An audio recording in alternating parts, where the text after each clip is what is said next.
Good morning, everyone. I hope that you are safe and healthy and would have completed the work which I have given you in the last video class. In the last video class, we discussed about different criterion for congruence of a triangle. In that, we discussed about the first criteria, that was triple S criteria, side criteria, जिसमें अगर किसी भी एक triangle की तीनों side दूसरे triangle की तीनों साइड्स के इक्वल होगा तो दोनों ट्राइंगल क्या होंगे बेटा, आपका कॉन्ग्रुएंट होंगे. Then we discussed next criteria, that was SAS criteria, in which two sides and included angle of one triangle is equals to the two sides and included angle of other triangle, then the two triangles are congruent. After that, we discussed about one more criteria, that was ASA criteria, which stands for angle side angle, in which two angles and the included side of a one triangle is equals to the two angles and the included side of other triangle, then the two triangles are congruent. And the last criteria that we discussed was RHS, which was basically holds for the when the two triangles are right angle and the hypotenuse of one triangle is equals to the hypotenuse of other triangle, and one side is equals to the another side of the other right angle, then the two triangles are what your congruent. So four criteria we discussed, and using that four criteria, today we are going to start with that exercise 7.2, which is totally based on the criterion that we discussed for the congruence of a triangle. So let us start with this exercise 7.2, question number 1, in which we have to tell which congruence criterion do we use in the following conditions. Four conditions are given to you, and you have to tell which congruence criterion we use for these two triangle to be a congruent. I am solving the two, that is B part and the D part, A and C part, that you will do by yourself as a homework. So let us see the B part. In the B part, two triangles are given to you, and in these two triangles, what is given to you? ZX. Which is ZX? This side is ZX, and this ZX is equals to your RP. इस RP के equal है, ठीक है. Next RQ is equals to ZY. Where is RQ? This one. This is your RQ, and this RQ is equals to your what? ZY. इसके equal है. And angle PRQ, this one angle is equals to angle XZY. इस angle के क्या है? Equal है, ठीक है. And you have to tell by which criterion this triangle PQR is congruent to triangle XYZ. So this is triangle PQR, and this is your triangle XYZ, and you have to tell which criterion do we use for these two triangle to be congruent. If you see what is given to you, two side and included angle of one triangle is equals to the two side and the included angle of the other triangle. So two side included angle, two side मतलब S and बीच में A, तो S criteria हम use कर रहे हैं, side angle side. तो कौन सा क्राइटेरिया हमने यूज किया बेटा? Side angle side. So this will be the answer for this question number 1 B part. I hope you can do the A part also, which is totally based on the criteria, that is side, in which three sides of one triangle is equals to three sides of other triangle. Now come to the D part. In the D part, two triangles are given to you. If you see the two triangle, a square box is made on the angle. So this square box means what? This is your 90 degree. So these two triangles are your what? Right angle triangle.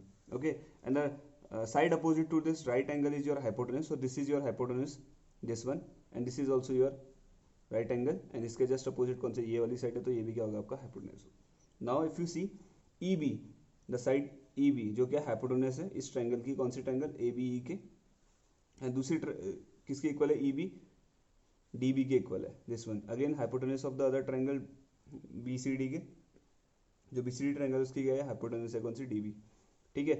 These two sides are equal, and AE जो AE है वो equal है किसके? BC के, इस BC side के equal है, और एंगल A और एंगल C आपको 90 डिग्री है. तो कौन से क्राइटेरिया यूज होंगे बेटा? RHS जो बोलता है in a right angle triangle, right मतलब राइट एंगल होना चाहिए, हाइपोटेन्यूस इक्वल है, yes hypotenuse are equals, BE और DB क्या है बेटा? आपके इक्वल है, दीज आर द हाइपोटेन्यूस, ठीक है. एंड वन साइड, कोई भी एक side, if you see this is AE is equals to what? BC. So one side of a triangle hypotenuse and one of the side is equal to the hypotenuse and the one of the side of other triangle, then the two right triangles are your what congruent. तो यहाँ पे हमने कौन सा criteria use किया बेटा, right hypotenuse side criteria. कौन सा क्राइटेरिया यूज किया है, RHS क्राइटेरिया हमने यूज किया है for the two triangle that is ABE and CDB को क्या करने के लिए, कॉन्ग्रुएंट प्रूव करें. माइंड यू हमें ये चीज ध्यान देना है कि कौन सी साइड किसके साथ कोइंसाइड करे, उसी ऑर्डर में हमें क्या करना है बेटा, कॉन्ग्रुएंस लिखना है. जैसे यहाँ पे हम देखा था AB किसके इक्वल है बेटा, AB तो गिवन नहीं थी, हमें क्या दी थी, AE. If you see AE, A कहाँ पे स्टार्टिंग में और एंड में, तो AE किसके इक्वल है बेटा, BC के. तो B और C क्या करेंगे, AE किसके इक्वल है बेटा, AE is equal to what, BC. सो ये B और C जो होंगे बेटा एंड पॉइंट्स में लाई कर रहे होंगे. ठीक है, सेम वे अगर हम देखें जो आपका BE है वो किसके इक्वल है, BE और EB किसके इक्वल है, DB के. तो जो BE होगा और DB क्या होंगे बेटा, एक ही साइड में आ रहे होंगे, BE एंड DB. ये आपको करस्पॉन्डिंग पार्ट्स को रिप्रेजेंट करता है. जिस ऑर्डर में कॉन्ग्रुएंस करस्पॉन्डिंग पार्ट्स ओवरलैप कर रहे हैं, कोइंसाइड कर रहे हैं, उसी ऑर्डर में हमें ट्राइंगल को भी के नेम्स को भी लिखना पड़ता है. ठीक है, आई hope you understood the question number 1. The remaining parts of question number 1 that you will do by yourself as a homework. Now we will move to the question number 2 of this exercise 7.2. Now this is the question number 2 of your exercise 7.2. In this question number 2 we have to tell the corresponding parts for a two triangle that is ART and PEN to be a congruent, and different criteria that we have to use is given to us, and we have to tell which side will be corresponds to the other side of the other side of the other triangle. So you want to show that a triangle ART congruent to triangle PEN. ठीक है, हमको show करना है कि ART congruent है इसके PEN के, and we have to use SSS triple S criterion, that is side criterion. Then you need to show AR किसके congruent है, वो AR के corresponding part क्या है, that we have to tell. RT के corresponding part क्या है, that we have to tell, and AT के corresponding part क्या है, वो that we have to tell.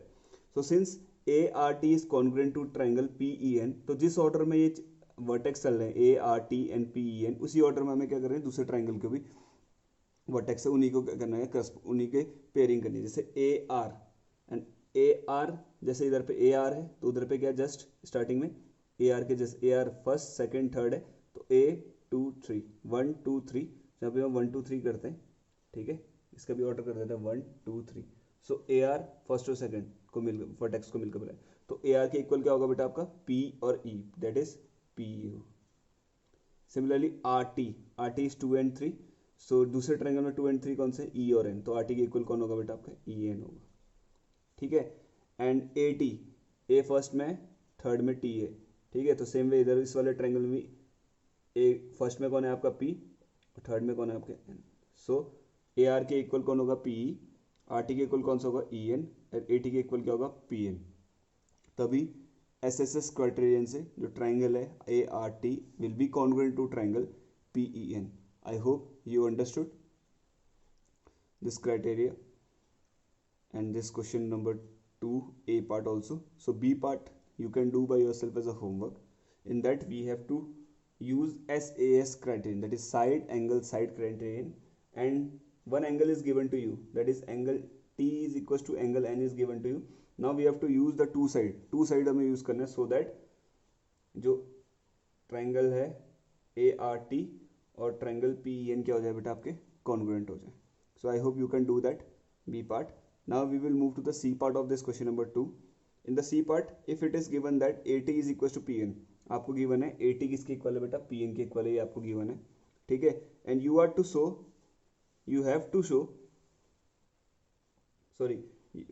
To use ASA criterion. कौन सा, एंगल साइड एंगल क्राइटेरियन आपको यूज करना है. Then two things we have to need, since AT is equals to PN, side आपको गिवन है, कौन सी साइड यूज करनी है, AT और PN हमें यूज करनी है. And we have to use ASA criteria. What is ASA, two angle and included side. Two angle and included side, किसी एक ट्राइंगल की अगर दूसरे ट्राइंगल्स के टू साइड और एक टू एंगल्स और इंक्लूडेड साइड के इक्वल हो जाते हैं, then the two triangles are congruent. So that method we will use here, and this is AT and this is PN. So common side is given to you, now the angle should be lying at the corner, इस side के क्या करते हैं, corners में angles लाई करते हैं, तो एक एंगल ए होगा, दूसरा एंगल क्या होगा, टी होगा, तब ये इंक्लूडेड साइड कहलाएगी इन दोनों ट्राइंगल के, इन दोनों एंगल के, ठीक है। सिमिलरली एक तो ये वाला एंगल होगा और दूसरा ये वाला एंगल होगा, तभी ये जो साइड है, ये जो एंगल, ये जो साइड है, ये इन दोनों एंगल की क्या होगी, इंक्लूडेड साइड कहलाएगी। So which two angles will be there, angle A किसके इक्वल हो जाएगा बेटा, आपके एंगल पी के इक्वल हो जाएंगे, और सेकंड वाले पार्ट में जो एंगल टी होगा that will be equal to what, angle N, तभी two angles and included side will be equals to the two angles and included side of other triangle, and only then we can use ASA criteria to make this triangle ART congruent to triangle PN. So I hope you understood the question number 1 and question number 2 of this exercise 7.2. So the remaining questions of these remaining parts of these two questions will be the homework, and you will do by yourself. And regarding the portfolio and lab manual activity, only few students have sent me that work. If you want your marks to be there in your report card, so kindly send as soon as possible. Only one day I will giving you, that is Monday, and by today's evening is the last time to send the portfolio and the lab manual activity photographs, and after that I will not award you marks for that. So with this we finish off with the today's class. That's all for today. Have a good day. Thank you. Jai Hind.